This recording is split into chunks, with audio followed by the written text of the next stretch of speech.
बेटियों को शादी कर देने के बाद हम लोग सोचते हैं, माँ बाप सोचते हैं कि अब बेटी पराई हो गई, बेटी के लिए जो कुछ करना था वो हो गया, अब कुछ नहीं, बेटी के लिए और कुछ जिम्मेदारी नहीं है माँ बाप की, ऐसे सोचते हैं। लेकिन एक बेटी एक नया घर में जाके एक संसार बिठा के उन लोग के साथ एडजस्ट होके वो खुशी में है कि दुख में है, माँ बाप इतना डीपली नहीं जाते। वो सोचते हैं बेटी खुशी में ही है। बेटियों को समझा जाता है कि आप वहाँ खुशी से रहना, सबकी बात मानना, सबकी केयर करना, सबका ख्याल रखना, बाद में अपना ख्याल रखना। बेटी को आगे बढ़ने के लिए हम और कुछ नहीं बोलते, बस उनके संसार में वो उलझी जाए इतना ही सिखा देते हैं। लेकिन नहीं, बेटा और बेटी दोनों समान है।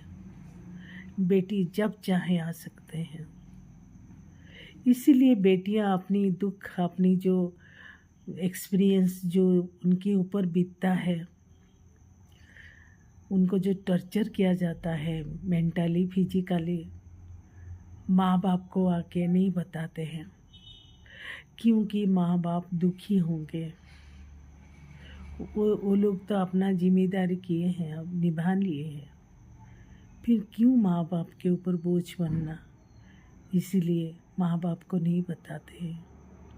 कितना बेटियाँ घुट घुट के मर जाते हैं, कितना सुइसाइड कर देते हैं, कितना को मार दिया जाता है ससुराल में। माँ बाप आवाज़ तक नहीं उठा सकते हैं। तो बेटी और बेटे के लिए इतना पातर अंतर क्यों है?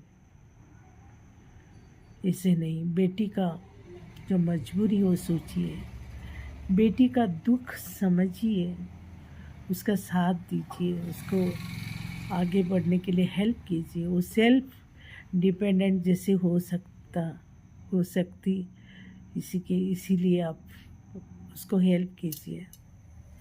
ऐसा नहीं कि बेटी का घर बिगाड़ने के लिए माँ बाप कोशिश करेंगे, ऐसे नहीं। लेकिन अगर बेटी दुखी है, उसके साथ शेयर कीजिए, हेल्प कीजिए और वापस घर ले आइए। वो आपकी संतान है, वो कोई पराई धन नहीं है, अपनी धन है, अपनी जिगर का